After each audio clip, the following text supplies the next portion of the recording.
से शांत हूँ, जिनके गुणों की गान में मान महान जिनके हमारे जन्म।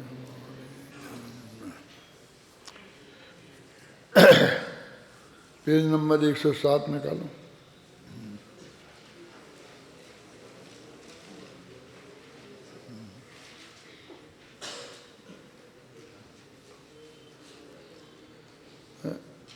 अंत में आत्मख्याति में इति बंधो निष्क्रांतः, इस प्रकार बंध रंग भूमि से निकल गया कहकर बंध अधिकार का समापन कर दिया। ये नाटक के रूप में था ना, तो स्टेज पर बंध नाच रहा था, अब बंध स्टेज पर से निकल गया, इति बंधो निष्क्रांता, निकल गया, इसलिए ये दृश्य नाटक का खत्म हो गया। इस तरह यहाँ पर बंधाधिकार समाप्त होता है। इसके बाद जयचंद जी छाबड़ा, जिन्होंने हिंदी की टीका लिखी है, वो एक छंद लिखते हैं जिसमें बंधाधिकार में क्या बात कही है उसको अत्यंत संक्षेप में उन्होंने यहाँ कह दिया है। पढ़ो ये छंद। ज्यों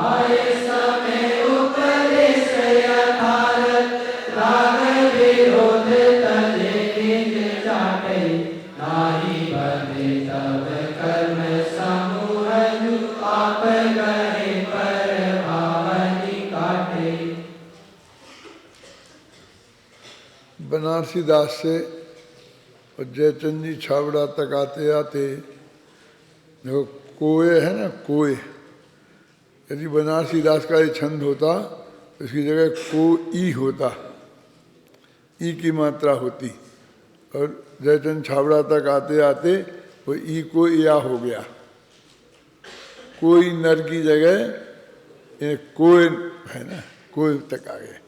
यानी इस कौन सी शताब्दी में किस तरह भाषा में परिवर्तन हुआ है, एक शब्द बदलते बदलते कहाँ से कहाँ पहुँच गया है, वो बराबर एक भाषा विज्ञान में भाषा का भी इतिहास होता है।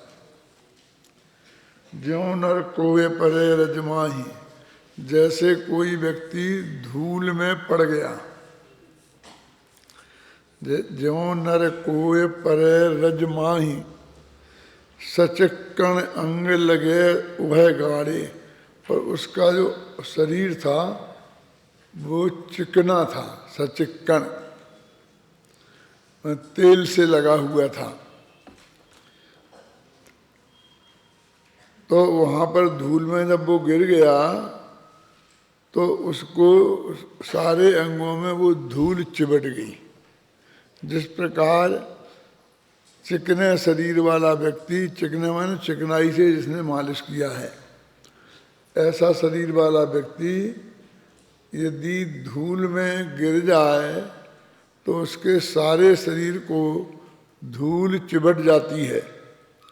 उसी प्रकार मतहीन माने अज्ञानी मिथ्या दृष्टि जीव राग विरोध को लेकर राग विरोध की चिकनाई लपेटे हुए जब वो इस संसार में रहता है तो उसे कर्मों के बंधन में पड़ना पड़ता है, कर्मों का बंध हो जाता है। त्यों मतहीन सुराग विरोध लिए विचरे तब बंधन बाड़े, और पाय समय उपदेश यथारथ, समय पाकर माने देशना लब्धि प्राप्त होने पर उसको यथार्थ उपदेश की प्राप्ति होती है। तो राग विरोध को वो छोड़ देता है। कैसे छोड़ता है? निज चांटे, जब वो अपने को चाटने लगता है तब। ये चांटे शब्द का प्रयोग है माने वो अपने में लीन हो जाता है, तब राग और विरोध का नाश हो जाता है। और ना ही बंधे तब कर्म समूह, तो फिर कर्मों के समूह बंधन को प्राप्त नहीं होते हैं। और आप गहे परिभावन काटे, अपने को प्राप्त हो जाता है, अपने को ग्रहण कर लेता है और कर्म बंधन कट जाते हैं। ये चाटे शब्द बहुत ही मार्मिक है इस अर्थ में कि जब गाय अपने बछड़े को, खासकर जब बछड़े का जन्म होता है तो उसे बहुत चाटती है वो ना, और जब भी उसे अपना प्रेम प्रदर्शित करना होता है तो वो अपने बछड़े को चाटने लगती है। शुरू में तो वो उसके शरीर पे जो गंदगी होती है उसको साफ करने के लिए चाटती है। वो प्रेम तो है ही, बिना प्रेम के तो कैसे चाटे कोई, लेकिन बाद में तो इसकी ज़रूरत नहीं है, फिर भी वो अपना स्नेह प्रदर्शन के लिए उस बछड़े को चाटती है। तो जिस प्रकार अत्यंत प्रेम पूर्वक वो गाय बछड़े को चाटती है, उसी प्रकार यह अपने आत्मा को में लीन हो, अत्यंत अपनेपन के साथ। जैसे गाय वो अपने बछड़े को अपनेपन के साथ चाटती है, तो उन्होंने जानबूझ करके ऐसे शब्द का प्रयोग किया है। छड़ाला में बादशाह लंगे के संदर्भ में पंडित दौलत राम जी ने भी ऐसे शब्दों का प्रयोग किया है ना, धर्मी सो गच्छ प्रीति सम। जैसे गाय बछड़े से प्रेम करती है, ऐसे ही धर्मात्माओं से प्रेम होना वो बादशाह लंग है, उन्होंने बताया। तो गाय के से बछड़े का उदाहरण क्यों दिया कि उसमें कोई स्वार्थ का भाव नहीं होता। मनुष्य का अपमान नहीं है, माताएं हैं ना हमारी माताओं बहनों का अपमान नहीं है। क्या वो अपने बच्चों से कम प्रेम करती हैं? क्या जैसे गाय अपनी जान की बाजी लगा देती है अपने बेटे की रक्षा में, क्या मनुष्य नहीं, हमारी माताएं भी हमारे पीछे अपनी जान की बाजी नहीं लगाती हैं? तो उसमें कोई कमी नहीं है।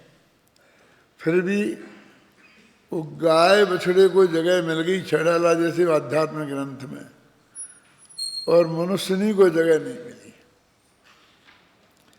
तो वो ये कहते हैं कि मनुष्यनी के चित्त में कहीं किसी कोने में ऐसा हो सकता है कि मैं अभी इसको पालूंगी पोसूंगी और हर तरह से सुरक्षित करूंगी, तो बुढ़ापे में कभी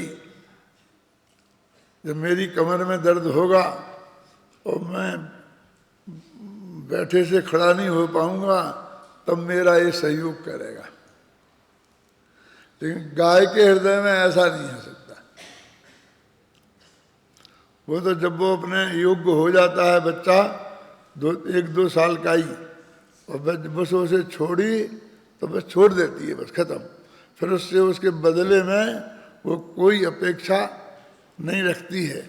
और जैसे कि हम अपने माता पिता को भी हमें पूरी अत्यंत मरते मरते तक प्यार करते हैं, सब तरह से सुरक्षा प्रदान करना चाहते हैं, तो हम भी उनके मरते मरते तक उनकी सेवा करते हैं, करनी चाहिए, है ना। कोई कसर नहीं है। लेकिन वो पैदा होते वक्त तो करती ही है, लेकिन अंत में बुढ़ापे में वो उसका बेटा कहाँ है और उसकी माँ कहाँ है, न बेटे को कोई होश रहता है और न माँ को कोई होश रहता है। ऐसा बाद में सहयोग करते हुए कोई बछड़ा अपनी माँ की सेवा कर रहा हो, ऐसा आज तक तो देखने में नहीं आया। मन ऐसा व्यवहार वहाँ नहीं है, कहने का मतलब है। तो वो ये नहीं सोचते कि मुझे मैं क्यों उसकी सेवा करूं। तो बिल्कुल बिना किसी बदले की भावना के, और वो उसको प्यार करती है। तो ऐसे ही अपने भगवान आत्मा को कि मैं हूं ना, बस खत्म, ये मैं हूं और कुछ नहीं, बस मैं हूं। और इसलिए उसके में अपनापन आ जाता है, अपनेपन का ज्ञान हो जाता है, श्रद्धान हो जाता है, और वो अपने में लीन रहने लगता है। ऐसा भाव ये निज चांटे में भरा पड़ा है, ये लिखा है इसमें सब। यहाँ भगवान आत्मा में लीन होने के अर्थ में निज चाहते शब्द का प्रयोग हुआ है। जिस प्रकार तत्काल उत्पन्न हुए बछड़े को गाय अत्यंत प्रेम पूर्वक चाटती है, उसी प्रकार ज्ञानी जीव भी अत्यंत प्रेम पूर्वक निज आत्मा में लीन होते हैं। तात्पर्य यह है कि कर्म बंधन रूप द्रव्यबंध और प्रभाव रूप भाव बंध से बचने का उपाय निज भगवान आत्मा को जानकर उसमें अपनापन स्थापित करके उसी में जमना रमना है।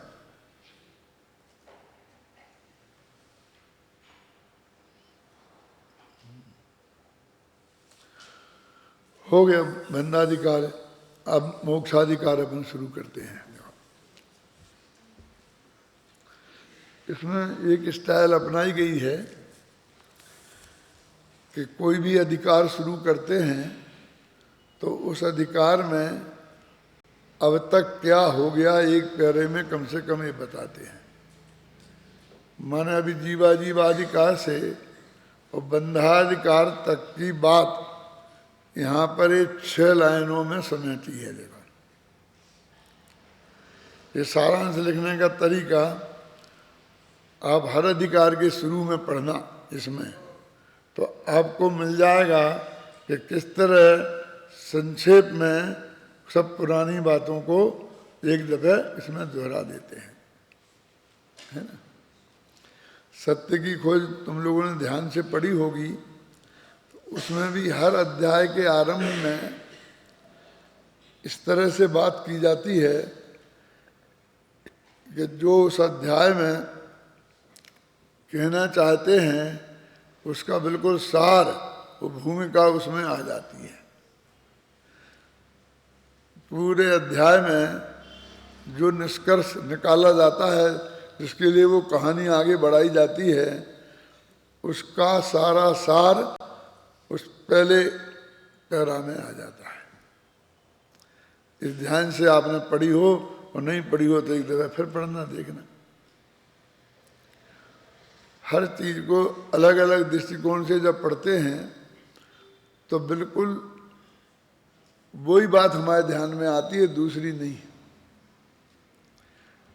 जब हमने मोक्षमार्ग प्रकाशक पर रिसर्च की तो उसे अनेक बार पढ़ा पूरा, लेकिन एक बार इसीलिए पढ़ा कि टोडरमल जी एक वचन से बहुवचन का प्रयोग किस प्रकार करते हैं, और पढ़कर बस यही देखते रहे कि अरहंत एक वचन है और अरहंतों को, जिस हिंदी में बोलते हैं ना अरहंतों, तो अरहंतों के लिए वे क्या लिखते हैं, तो निकाले कि अरहंतनी, अरहंतानी, इन शब्दों का प्रयोग करते हैं। फिर दूसरी दफे पढ़ा तो वो स्त्रीलिंग और पुल्लिंग का प्रयोग किस प्रकार करते हैं, तो उसी दृष्टि से उसको पूरा देखा। तीसरी दफे पढ़ा तो उसमें किस तरह भाई भाषा का प्रयोग करते हैं, और उसको निकाल कर हम एक निष्कर्ष पर पहुँचे कि टोडरमल जी की भाषा ढूंढारी नहीं है, ब्रज है। आज तक भी लोग बड़े बड़े विद्वान बोलते रहते हैं कि पंडित टोडरमल जी ने ढूंढारी भाषा में मोक्षमार्ग प्रकाशक लिखा। उनका सोचना क्या है कि उसमें ढूंढारी भाषा के शब्दों का प्रयोग बहुत हुआ है, बस इसलिए वो मानते हैं कि ढूंढारी भाषा है ये। लेकिन एक कौन सी भाषा है, इसका नियम व्याकरण से होता है, शब्दों से नहीं होता। कौन सी भाषा का व्याकरण अप्लाई हुआ है, उसके आधार पर यह निर्णय होता है कि कौन सी भाषा है। हिंदी भाषा में भी बहुत से इंग्लिश शब्दों का प्रयोग होता है ना, रेलवे स्टेशन, अब ये हिंदी है कि इंग्लिश? रेल लाइन, ये हिंदी है कि इंग्लिश है? एयरपोर्ट ये हिंदी है कि इंग्लिश है? बोलिए। और हम अपन बोलते हैं हिंदी में, तो इन शब्दों का प्रयोग करते हैं कि नहीं करते हैं? बस स्टैंड है, ये कौन बोलता है कि बसें खड़े रहने की जगह? ऐसे कौन बोलता है? हमें पता भी नहीं है कि हिंदी उसका शब्द क्या है ना? देख कितने शब्द अंग्रेजी के बीच में आते हैं, और धीरे धीरे हम विचार करके देखेंगे यदि कि हमारी भाषा भी कितनी अशुद्ध हो गई है, यानी कितने अधिक अंग्रेजी और भाषाओं के शब्दों का प्रयोग हम बीच बीच में करते रहते हैं। तो अभी कैसे निर्णय करें कि आप जो बोल रहे हो वो हिंदी में बोल रहे हो कि इंग्लिश में? तो जब स्टेशन, और स्टेशन का बहुवचन बनाएंगे अंग्रेजी में तो स्टेशंस होगा ना, एस लगा देंगे, और हिंदी में स्टेशने है। तुम्हें पता नहीं है कि एक वचन का बहुवचन बनाने के लिए हम क्या करते हैं? बोल देते हैं 5 स्टेशनें निकल गई, लेकिन हमको पता नहीं है कि हम ने प्रत्यय लगाते हैं एक वचन का बहुवचन बनाने के लिए। तो हमने हिंदी भाषा का ये प्रयोग किया, इसलिए हम कह मैं 3 स्टेशनें निकल गई, ये अंग्रेजी नहीं है, ये हिंदी है। समझ गए ना? और भले ही हम हिंदी भाषा के शब्दों का प्रयोग करें और उसमें व्याकरण अंग्रेजी का लगाते चले जाएं, है ना? का की जगह ऑफ लगाते रहें, क्यों? तो वो अंग्रेजी कहलाएगी। तो ढूंढारी भाषा का जो व्याकरण है वो अप्लाई नहीं करके टोडरमल जी ने ब्रज भाषा का व्याकरण अप्लाई किया। इससे सिद्ध होता है कि वो भाषा उनकी ब्रज भाषा है, वो ढूंढारी नहीं है। क्या आप समझेंगे ना? और उस वक्त हिंदी भाषा में ब्रज भाषा एक तरह से राष्ट्रभाषा थी। वो मेरठ से लेकर के और पटना तक और यहाँ सुदूरवर्ती बम्बई तक उसी टाइप की हिंदी बोली जाती थी। आज भी हिंदी जो है वो विश्व में सबसे अधिक लोगों के द्वारा बोले जाने वाली भाषा है। दूसरा नंबर होगा चाइनी को छोड़कर। क्यों? अभी 1.25 अरब लोग हैं ना, 125 करोड़ लोग हैं ना हिंदुस्तान में, तो उनमें से 80 करोड़ लोग हिंदी बोलते हैं। यानी पूरी यूपी, पूरा बिहार है, फिर मध्य प्रदेश, फिर राजस्थान, फिर हरियाणा, इधर फिर जाकर के यहाँ पर महाराष्ट्र का भी बहुत बड़ा हिस्सा है ना, बम्बई से लेके बहुत मतलब जगह है, गुजरात का बहुत बड़ा हिस्सा, ये सब लोग हिंदी बोलते हैं और हिंदी भाषा को बहुत अच्छी तरह समझते हैं। अब आप कहोगे विश्व में अंग्रेजी तो सबसे ज़्यादा लोग बोलते हैं, लेकिन सब लोग मिलाकर गिनती तो करो उनकी कितनी होती है। हर देश में बोली जाती है, लेकिन कितनी हिंदुस्तान में बोली जाती है, लेकिन हिंदुस्तान के 1% लोग भी अंग्रेजी नहीं बोलते हैं। अब आप चूँकि आप ऑफिसों में जाते हैं, शहरों में रहते हैं, तो आपको अगले उन्हीं से पाला पड़ता है, तो आपको ऐसा दिखता है यही बोल रहे हैं। लेकिन सारे राजस्थान में निकालो गिन करके तो कितने लोग अंग्रेजी जानते हो, कितने लोग अंग्रेजी बोलते हैं, लिखते हैं। ये सब बात मैं आपको क्यों बता रहा हूँ? ये बता रहा हूँ कि यदि हमें अपनी बात अधिकतम लोगों तक पहुँचाना है तो हमें ऐसी भाषा में लिखना बोलना चाहिए जो अधिकतम लोग जिसे बोलते हैं, तभी तो पहुंचेगी बात। यदि हम कर्नाटक की भाषा में बोलेंगे तो कन्नड़ के आगे नहीं बढ़ पाएंगे, तमिल भाषा में बोलेंगे तो तमिलनाडु के आगे नहीं बढ़ पाएंगे, गुजराती में बोलेंगे तो गुजरात के अलावा और कौन लोग गुजराती बोलते हैं बोलिए?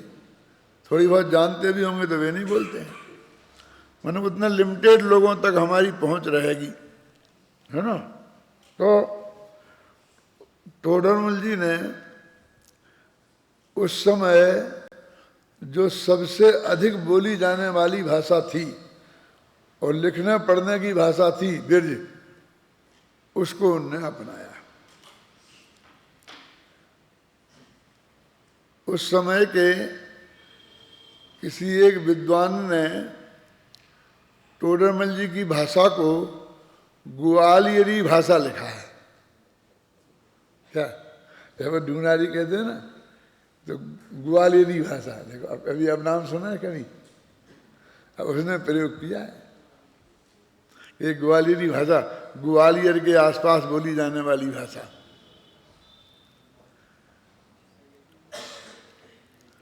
अब ये ग्वालियरी भाषा क्या है? वो वही ब्रज भाषा है। वहाँ ये साहित्य में उस समय इसी का प्रयोग हो रहा था, इसलिए पंडित जयपुर के पंडितों ने जितना भी हिंदी में अनुवाद किया, सबने उस ब्रज का ही अनुवाद किया।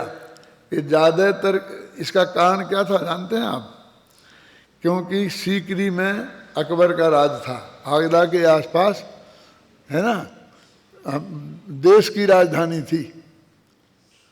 पूरे हिंदुस्तान में जिनका राज था मुगलों का, जिनमें अकबर मुख्य है, वो आगरा के आसपास ही उनकी राजधानी रही है। तो सारे लेखक और कवि राजधानी में सिमट जाते हैं, क्योंकि उन्हें राजाश्रय चाहिए और राज दरबार में जाकर वे अपनी कविताएं सुनाते थे।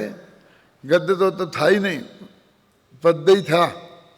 तो ये कवि कविताएं लिखते थे, राजाओं को सुनाते थे और राजा उन्हें इनाम देता था, वही उनकी आजीविका थी। इसलिए साहित्य की भाषा हो गई वो, इसके आसपास की सारी भाषा।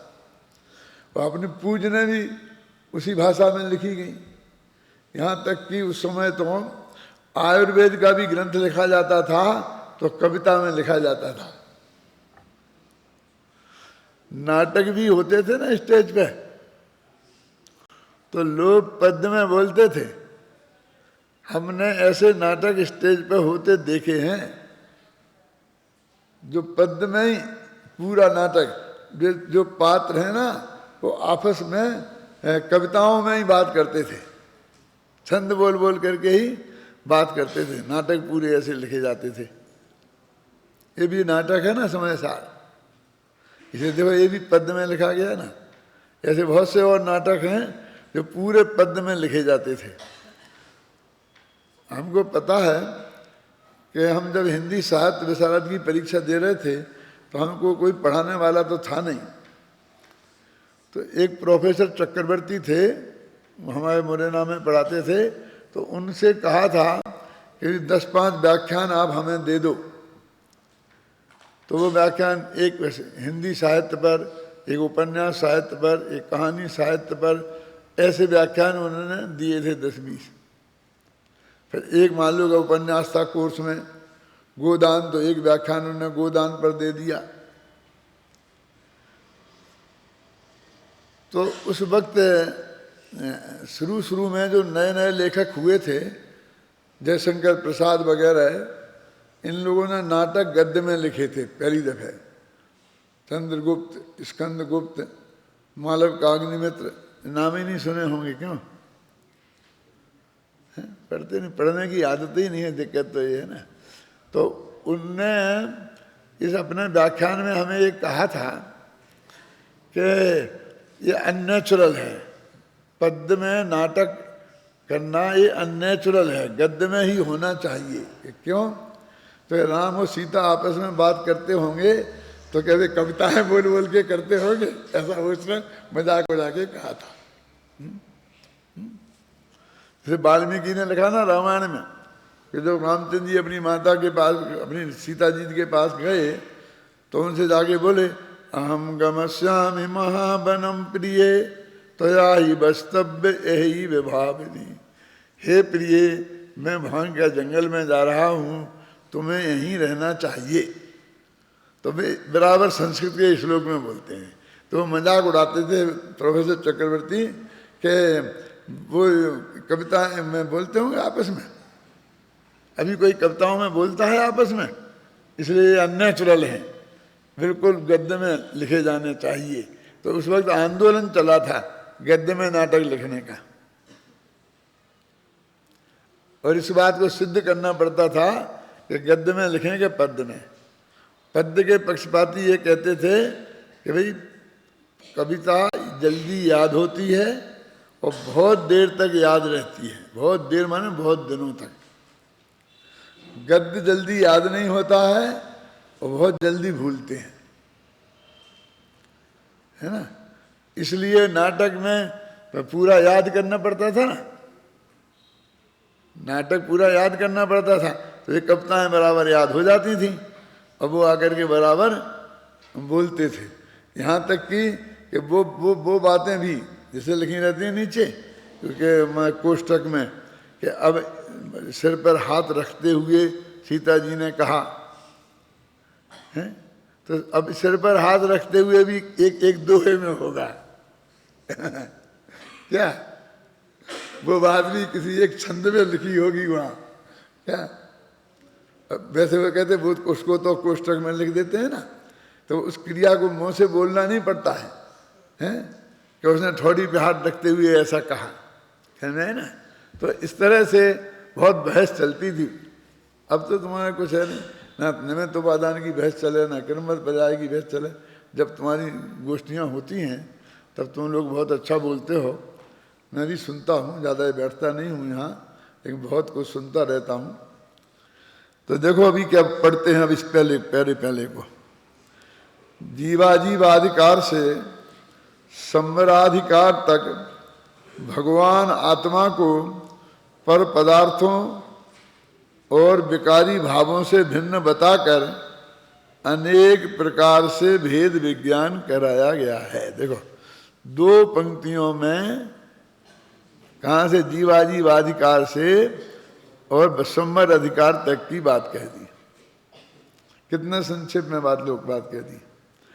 अब इसी को बता सकते थे कि जीवाधिकार में जीव अजीब का कर्ता नहीं है, जीव अजीब रूप नहीं है, अजीब जीव रूप नहीं है, जीव अजीब का स्वामी नहीं है, अजीब जीव का स्वामी नहीं है, ये बात बताई है। फिर कर्ता कर्म अधिकार में जीव अजीब का कर्ता नहीं है, अजीब जीव का कर्ता नहीं है, आत्मा रागादि का कर्ता भोक्ता नहीं है, ये बात बताई है। फिर पुण्य पाप ऐसा भी बता सकते थे ना, और पिछले जगह बताया होगा। अब हमें अत्यंत संक्षेप में एक पैरे में समेटना है, तो हमने कह दिया कि जीव अधिकार से लेकर संवर अधिकार तक भेद विज्ञान कराया गया है और कुछ नहीं है।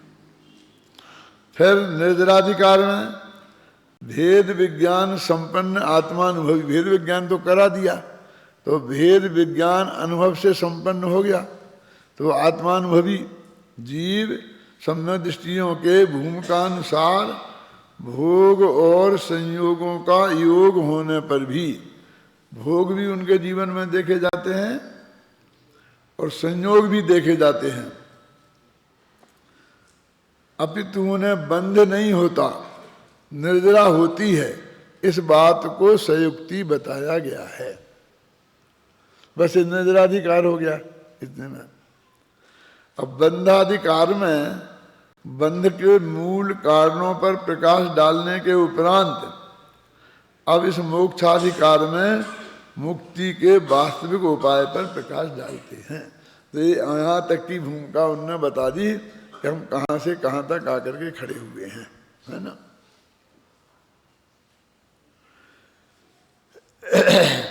अन्य अधिकारों के समान इस अधिकार का आरंभ भी आत्मख्यातिकार, आत्मख्याति एक टीका का नाम है जो अमरचंदाचार्य ने लिखी है। तो आत्मख्यातिकार माने आत्मख्याति टीका जिन्होंने लिखी है। अथ प्रवेशति मोक्षा। अब मोक्ष प्रवेश करता है, इससे शुरू करते हैं। देखो ये पिछला पेज निकालो आप, ये पेज नंबर 107। यहाँ लिखा था इति बंधो निष्क्रांता, है ना, और यहाँ लिखा है अथ प्रवेशति मोक्षा। अब इनमें 2 पेज का अंतर पड़ गया ना। अब अकेली प्योर संस्कृत टीका देखो, कहाँ देख रहे हो? मैं बता रहा हूँ ना, बस सुनो सुनो, देखो मत देखो, सुनो सुनो। तो अब अधिकारों का विभाजन तो उन्हें नहीं, छोड़ दो। तो फिर बंधो निष्क्रांता अथ प्रवेशति मोक्षा, ऐसे ही आएगा ना, बिल्कुल एक ही लाइन में दोनों वाक्य होंगे। ये तो उन्होंने हेडिंग लगा दिया मोक्षाधिकार, इतनी बातें बीच में लिख दी, तो इसलिए आपको दूर दूर लगता है। तत्वा सूत्र है ना, कुल 6 पेज का है। लेकिन अभी किसी से पूछो कि तत्वा सूत्र कितने पेज का है, तो कोई 100 पेज का बताएगा, कोई 200 का, कोई 500 का। जैसी टीका उसके हाथ में लग गई, राम जी भाई की टीका हाथ में लग गई, तो बोलेगा 700 पेज का। तत्वा सूत्र तो अकेले वे सूत्रों का नाम है ना, अकेले सूत्रों का नाम है। तो उस सूत्र तो 6 पेज में ही लिखे जाते हैं बस। तो उमा स्वामी ने जब लिखे तो वो तो बीच में जो आपने अर्थ किया वो थोड़ी लिखा है, तो बिल्कुल ऐसे ही लिखेगा ना लगातार। तो इनमें कहाँ दूरी है? अब देखो, अब निकल गया ना। अब बीच के पेज गायब कर दो तो बंधो निष्क्रांता अथ प्रवेशति मोक्षा, एकदम एक साथ ही है ना, एक ही लाइन में आ जाएंगे ना। और पुराने जमाने में लिखने की एक पद्धति थी, पूरा अध्याय बदल जाए, अध्याय का बाप बदल जाए, किताब भी बदल जाए, तो आधी लाइन भी नहीं छोड़ते थे। वो तो बराबर वही लिखते जाते थे, बस बीच में 2 खड़ी लाइनें लाल लगा दी और बस चालू गया उनका लिखा, अध्याय भी बदल जाता था। तो उस पुराने जो शास्त्र में देख लो उठा करके, बंधो निष्क्रांता अथ प्रवेशति मोक्षा, ऐसा आ जाएगा। देखो कहा इस वाक्य से करते हैं, तात्पर्य है कि मोक्ष भी एक स्वांग है, मूल वस्तु नहीं। अब देखो वे तो कह रहे हैं मोक्ष ने प्रवेश किया, अब इसमें से वो निकाल रहे कि ये प्रवेश किया क्या है। एक किताब में कोई प्रवेश करता है, माने नाटक की स्टेज है और नाटक की स्टेज पे से बंध निकल गया यहाँ से और इधर से मोक्ष आ गया। आप समझे ना, आप वो दृश्य को याद करो, ये बंधो निष्क्रांता और प्रवेशति मोक्षा। इसमें भी एक बात है, आज तो पर्दा गिरा दो, जब वो आकर के फिर द्वारा जम जाएंगे, ढंग से बैठे मिलेंगे, तब पर्दा हटा दो। और उस वक्त पर्दा मर्दा नहीं था। क्या ये आडंबर तो आज बढ़ता जा रहा है, ऐसी स्टेज, इतने पर्दे, इतनी लाइटें, इतना जो कितना तामझाम लगाते कि नहीं लगाते। पहले तो बेचारे जाते थे आदमी और किसी भी गांव में नाटक करेंगे तो बीच में एक तखत रख लेते थे, बस चारों तरफ ऐसी जनता बैठ जाती थी बिनी बिछात के, और एक बीच में एक तखत होता था, और तखत पर खड़ा खड़ा बस 1 आदमी, 2 आदमी, 3 आदमी नाटक करते थे। राम और सीता वहाँ आ जाते थे और रामलीला शुरू हो जाती थी। ये स्टेज मिस्टेज तो बहुत बाद में आए हैं। क्यों तुमने नौटंकी देखी है? एक आध दफे देखी होगी। आप लोग जानते हैं नौटंकी क्या होता है? अभी आजकल होती है क्या? हैं? आजकल नुक्कड़ नाटक बोलते हैं। अब शांति जी बता रहे हैं उन्हें, मेरे ऐसा बीच में एक तखत लगा देते हैं और उस पर ही एक औरत और एक आदमी खड़ा रहता है और बस पूरा नाटक शुरू हो जाता है। उसे नौटंकी बोलते हैं। और वहाँ सीता और राम के संवाद होने लगते हैं, और सीता राम समझाते हैं मैं वन में जा रहा हूँ, तुम वहीं हो। सीता कहती नहीं नहीं मैं भी साथ चलूँगी। पत्नी की गति तो वही होती है जो पति की होती है, वो तो सुख में दुख में हमेशा साथ रहती है। राजमहल में रहेगी तो साथ रहेगी, जंगल में रहेगी तो साथ रहेगी। कि प्रिय तुम्हें मालूम नहीं है कि जंगल में कितनी कितनी तकलीफ़ें होते हैं, कितने कांटे होते हैं, शेर होते हैं। वो संवाद चालू है दोनों का, और बस हो रही, चारों तरफ जनता बैठी है और देख रही है, कोई पर्दा वर्दा नहीं है, हैं? और फिर बाद में रावण आ जाएगा, रावण सीता जी का अपहरण कर जाएगा, राम जी हिरण के पीछे भागते दिखाई देंगे, हैं? सीता चिल्लाएगी और वो अपहरण हो जाएगा। वो सब उसी पे ही सब होता रहता था, कोई पर्दे मर्दे नहीं होते थे। माने कम से कम साधन में अपनी बात को प्रस्तुत करना। बाद में इस पर बहुत विचार हुआ, आलोचकों ने कहा कि ये ठीक है कि वो ठीक है। तो कहते इसमें क्या दम है? एक आदमी आया और उसने एक संवाद बोला, एक वाक्य। अब उसके पीछे कितना तामझाम है, कितना पर्दा है, ये लगा हुआ है, लाइटें हैं, हरी नीली लाइटें पड़ रही हैं, धुन बज रही है। तो जितना ये तामझाम है ना, तो दर्शक का ध्यान उस पर चला जाता है, तो उस पात्र पे कम रहता है। आप समझ में आई ना? तो वो पात्र जो अपने चेहरे पे भाव ला रहा है, उसको दर्शक कहाँ देख पाता है? वो तो पर्दा देखने में लगा रहता है। तो उसकी कला का कितना दुरुपयोग हुआ। ये तामझाम की जरूरत नहीं है, एक पक्ष से कहता था। और दूसरा ये कहता है कि थोड़ा उसको बेचारे को सांस लेने दो। 1000 आदमी नाटक देख रहे थे, 2000 आंखें उस पर ही गड़ी हैं, एक ही व्यक्ति पर, तो बेचारा कैसे बर्दाश्त करेगा? है? एक आदमी वहाँ बैठा है आराम से, अपने खुजली आ रही तो खुजा रहा है, मूंगफली का दाना खा रहा है, टांगें फैला ली हैं, समझे ना? जो कुछ भी करना है कर रहा है, आराम से बैठा है ना। और जो आदमी यहाँ बैठा है, अब इतनी मान लो कि यहाँ पर 250 आदमी बैठे, तो 500 आंखें उस पर गड़ी हैं।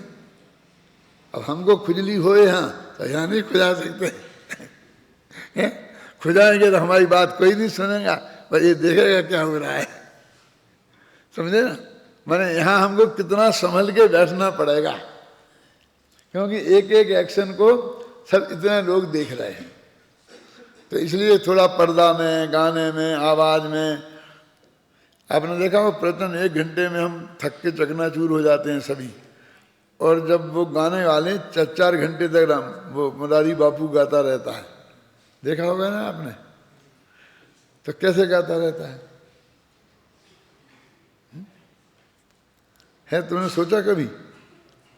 उसके साथ बाजा है, हारमोनियम है, तबले हैं, फिर दूसरा बगल में 2 आदमी गाने वाले और बैठे हैं, है ना? फिर वो एक लाइन गाता है, फिर वो रुक जाता है और उसके बगल वाले उसको दोहराते हैं, क्यों? फिर तबला बजता है, फिर हारमोनियम बजती है, तो सभी लोग बोलना बंद कर देते हैं और 2 मिनट तक धुन ही बजती रहती है। फिर वो भजन बोलना शुरू करता है, देखा आपने? अब ध्यान देना, तो उसको कितना आराम मिलता जाता है, समझे ना? जितना हम 1 घंटे में बोलते हैं उतना वो 10 घंटे में भी नहीं बोलता है, समझे ना? वो बात साथ फिर एक दफा किन किन किन किन किन किन वाला ही बजता रहेगा, एक दफा धिक धिक धिक तबला ही बजता रहेगा। एक एक बाजे वाले की कला दिखानी है कि नहीं दिखानी है? तो उसको बहुत आराम मिलता है, इसलिए वो घंटों तक 4 घंटे तक गा सकता है, समझे ना? और यहाँ वक्ता को तो बस बोलना, तो 1 सेकंड सोचने को रोके तो सब कहते क्या हुआ, क्या हो गया, क्या हो गया? बोलते क्यों नहीं? मैंने यहाँ सांस लेना मुश्किल है,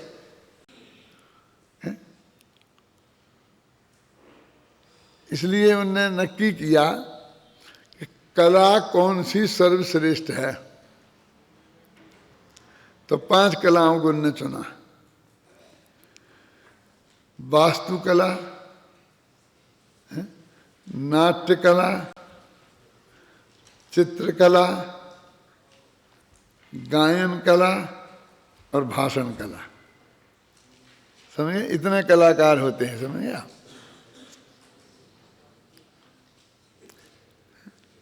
ये क्या बात करते हो?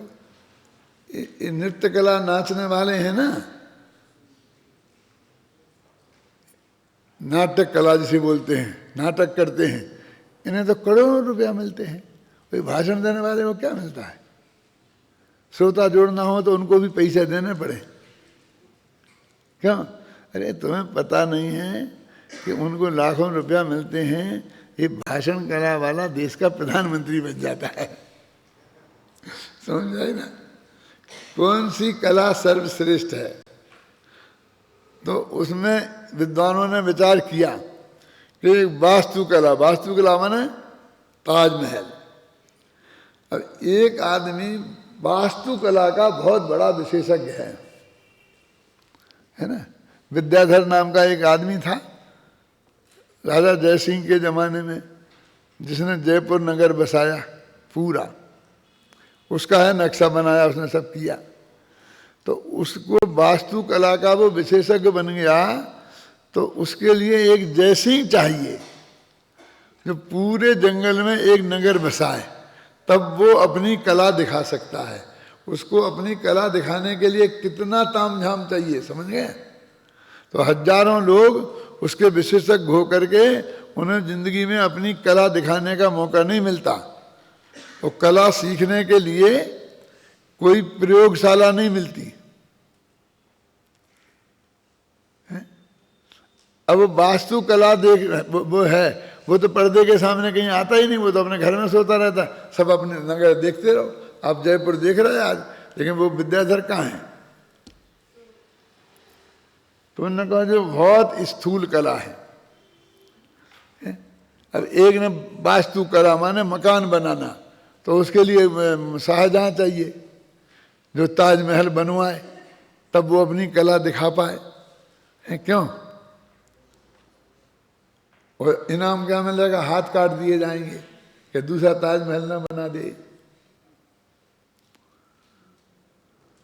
और लोग ताजमहल को देखेंगे, उसे कोई देखेगा ही नहीं।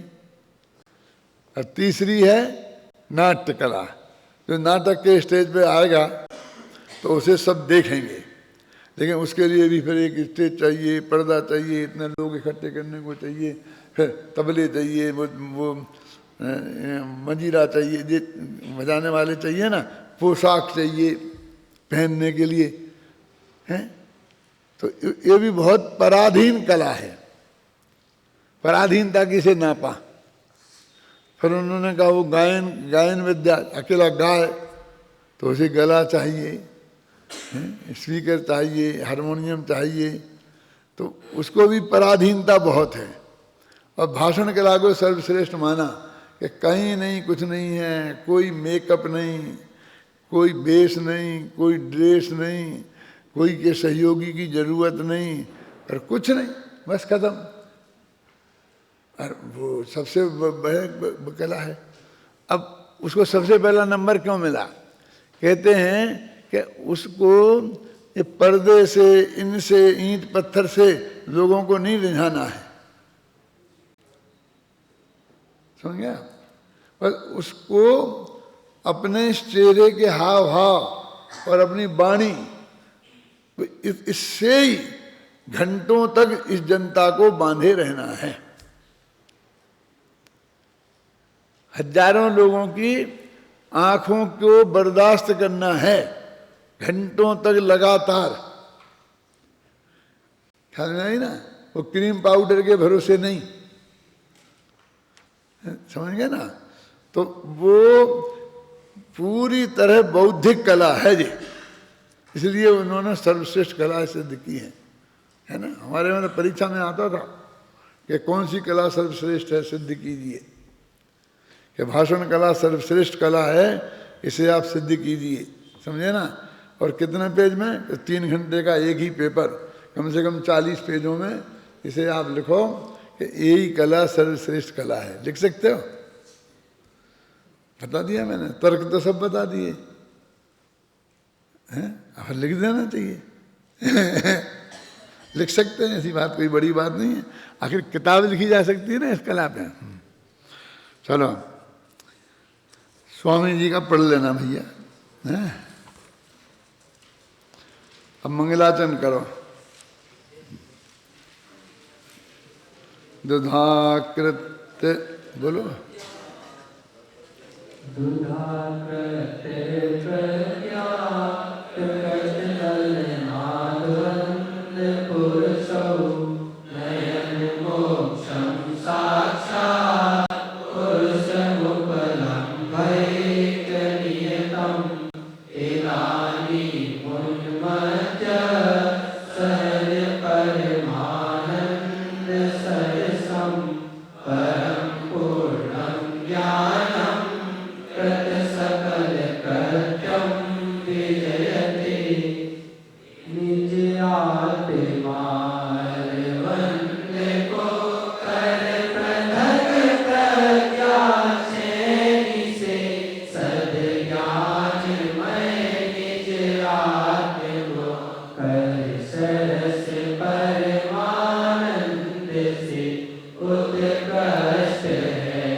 इतने अच्छे ज्ञान को इनने ज्ञान ज्योति बना दिया है, पुल्लिंग से स्त्रीलिंग कर दिया है। देखो संस्कृत में तो ज्ञान था ना, हर एक जगह तो ज्ञान ज्योति आती थी, और यहाँ अकेला ज्ञान था, इसलिए वो सब पुल्लिंग की भाषा में था ना। बंध पुरुषौ, बंधु को और आत्मा को प्रज्ञा कृकच दलनात्, प्रज्ञा रूपी छेनी से अच्छी तरह छेद दिए जाने पर दुधा कृत्य, दोनों को अलग अलग कर दिया है ना। किसने? नयन मोक्षम, जो साक्षात मोक्ष में ले गया है, और जो इसी वक्त भी परमानंद सरस परमानंद को प्रकट करता हुआ खड़ा है। ऐसा जो परिपूर्ण ज्ञान है वो जगत में अपने कार्य से कृतकृत्य होकर विजयमान है। पुल्लिंग था। ये कौन था? सहज पूर्णम ज्ञानम, है ना। तो इसलिए वो पुल्लिंग की भाषा में प्रयोग हुआ है ना। पढ़ो हिंदी का अर्थ। अब प्रकट होने वाले सहज परमानंद से सरस कृतकृत्य और उत्कृष्ट यह पूर्ण ज्ञान अनुभूति द्वारा निश्चित आत्मा को प्रज्ञा रूपी करवत से द्वारा विदारण करके बंध और आत्मा को भिन्न भिन्न करके आत्मा को साक्षात मोक्ष कराता हुआ, प्राप्त कराता हुआ जयवंत वर्तता है। ये पुरुष है, कैसे मालूम पड़ा? ये वर्तता है ना, वर्तती है नहीं है? क्या समझ में आया ना? ठीक है। अब खोजो इसका कर्ता तो देखेगा वो ज्ञान है, वहाँ पूर्ण ज्ञान दूसरी लाइन के में वर्तता है लिखा ना, तो कोई आदमी होगा ना पुरुष। अब पूर्ण ज्ञान, अब अपन ने इसका पदानुवाद किया तो उसको अपन ने महिला बना दिया। कैसे बना दिया? देखो पढ़ो। निज आत्मा और बंध को कर प्रतगट प्रत्या छेनी से सदज्ञानमय निज आत्म को कर सरस परमानंद से उत्कृष्ट है, कृतकृत्य है, परिपूर्णता को प्राप्त है, प्रगटित हुई वह ज्ञान ज्योति जो स्वयं में व्याप्त है। अब कैसे आए? वहाँ क्या था? हुआ था ना, जयवंत वर्तता था, और यहाँ हुई हो गया, प्रगटित हुई वह ज्ञान ज्योति। यदि पुल्लिंग बनाना होता तो क्या कहते थे? प्रगटित हुआ वह ज्ञान सूरज। क्यों? हो सकता था ना, बहुत आसानी से हो जाता। क्या किया अपन ने? बस अकेला ज्योति की जगह सूर्य लगा देते। और चूंकि वो सूर्य में दो ही अक्षर हैं, है ना, और हमें तीन चाहिए, तो सूरज का सूरज हो जाता। और क्या है? हैं, समझ गए ना? ये है। बात वही है कि उस ज्ञान ज्योति को नमस्कार किया है जो भेद विज्ञान कराती है, और भेद विज्ञान कराती हुई बंध से बचाती है और मोक्ष में पहुंचाती है। बस ये मोक्ष अधिकार का मंगलाचरण है ना, तो ऐसे सम्यक ज्ञान को नमस्कार किया है कि जो हमें मोक्ष में ले जाता है। अब और अर्थ करने की जरूरत तो नहीं है ना। यहाँ उस पूर्ण ज्ञान को स्मरण किया गया है जो सहज परमानंद से सरस है, करने योग्य सब कुछ कर लेने से कृतकृत्य है और सर्वश्रेष्ठ है, तथा जिसने उस आत्मा को साक्षात मोक्ष की प्राप्त कराई है, जिसने अनुभूति में प्राप्त आत्मा को और बंध को भिन्न भिन्न करके आत्मानुभूति प्राप्त की थी, ऐसे उस ज्ञान ज्योति को नमस्कार किया गया है। ज़्यादातर क्या होता है, गाथा और टीका में क्या अंतर है मोटा मोटा आप समझ लो तो हमेशा आपको सुविधा रहेगी। गाथा में जो जो विशेषण लगाए जाते हैं किसी के, टीका में उन विशेषणों की सार्थकता सिद्ध की जाती है। जैसे है ना कि ऊपर उन्होंने कह दिया कि ज्ञान ज्योति है, वो कैसी है कि सारे जगत में फैली हुई है, तो जो जो विशेषण लिए होंगे तो कहेंगे सारी दुनिया को जानती होने के कारण वो ज्ञान जाति को सर्वव्यापी कहा है। जैसे अचल कहा है तो कहेंगे वो चलायमान नहीं होती है इसलिए अचल कहा है।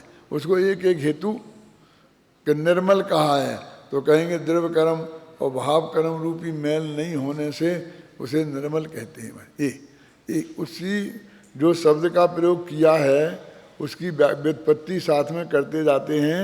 टीका में ज़्यादातर ऐसा ही करते हैं, खासकर नियमसार की टीका में तो सबसे ज़्यादा ऐसा किया है।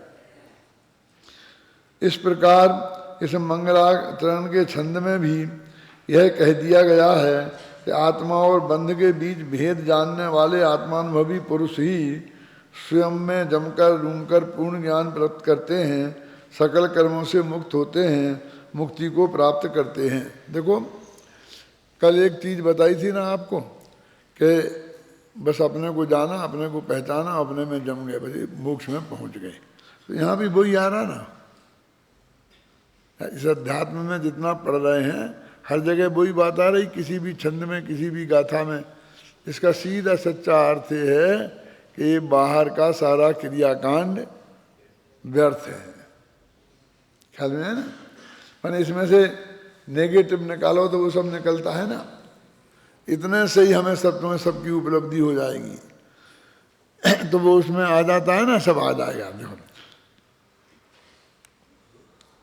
एक गुरुदेव के कोटेशन है, इसे पढ़ना तुम।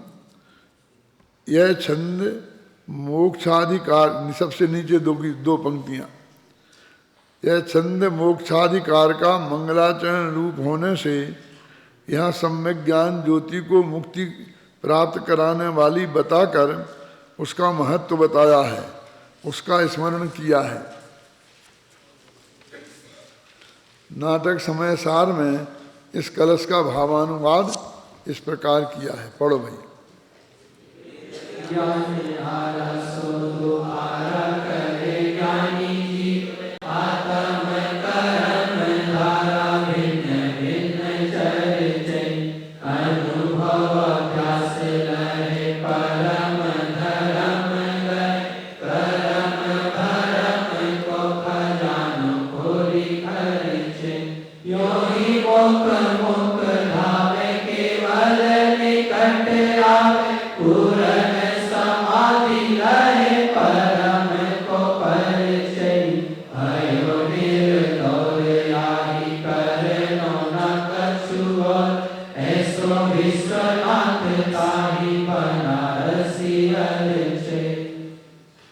ऐसो विश्वनाथ ताही बनारसी अर्चय।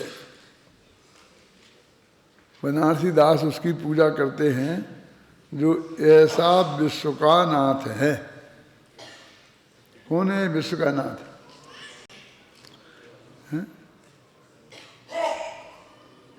देखो यहाँ यहाँ ये पुरुष आ गया, वहाँ ज्ञान ज्योति थी, और वहाँ एक प्रज्ञा छेनी थी, यहाँ आरा आ गया, पुल्लिंग हो गया। समझे ना, वो छेनी से टुकड़े करने से दो, और यहाँ आरे से चीर देना है, बस करना वही भेद विज्ञान है। वे सब जो उदाहरण हैं जो बदलते जाते हैं, उससे वो वस्तु आपको ऐसी दिखती है। देखो, भेद ज्ञान आरासों, भेद विज्ञान रूपी आरा, आरा तो समझते ना, वो लकड़ी को चीरने वाला। सो दुफारा करे ज्ञानी जीव, ज्ञानी जीव दुफारा करे। दुफारा क्या होता है? दो फाड़ा, माने उन चीजों को दो में फाड़ देता है ना सब। भेद ज्ञान आरासों दुफारा करे ज्ञानी जीव, आत्म कर्म धारा भिन्न भिन्न चर्चे। एक कर्म धारा और एक ज्ञान धारा, इन दोनों को अलग अलग पहचान लेता है। अनुभव अभ्यास लहे, अनुभव का अभ्यास करता है। परम धर्म कहे, यही परम धर्म है, उसको ग्रहण करता है। और कर्म भरम को खजानों खोल खर्चे। कर्म और भ्रम, ये दो बहुत हैं इसके अंदर में, इनका एक खजाना भरा है, दिल खोल के खर्च करता है, मैंने इनकी निर्जरा करता है। कितना बढ़िया प्रयोग है, कर्म भरम को खजाना खोली खर्चे। यूं ही मोक्ष मुख धावे, और मोक्ष की तरफ दौड़ता है, मोक्ष की तरफ मुख करके दौड़ता है। केवल निकट आवे, और केवल ज्ञान के निकट पहुंच जाता है। पूर्ण समाधि लहे, पूर्ण समाधि को प्राप्त करता है। और ये क्या है? परम सो परिचय क्या है? परम शुद्ध निश्चय नय का विषय भूत जो भगवान आत्मा है, उसका परिचय प्राप्त करता है, माने उनकी उसकी घनिष्ठता में पहुंच जाता है। देखो है ना कितना मार्मिक है। और भयो निर्दौर, दुनिया की दौड़ धूप खत्म हो जाती है। या ही करनो ना कछु और कुछ नहीं करना है। देखो फिर व्रत नहीं करना, उपवास नहीं, और कुछ नहीं करना, फिर गिनाते बैठो, झगड़ा हो जाता है, बार बार गिनाओ, अपने आप समझ लो। ऐसे विश्वनाथ, मन ऐसा जो वो ज्ञान है, विश्व का नाथ है कौन? बनारसी दास जी उसकी पूजा करते हैं, है ना। पढ़ो इसे, आनंद से पढ़ो, द्वारा मजा आएगा। फिर खत्म करते हैं फिर।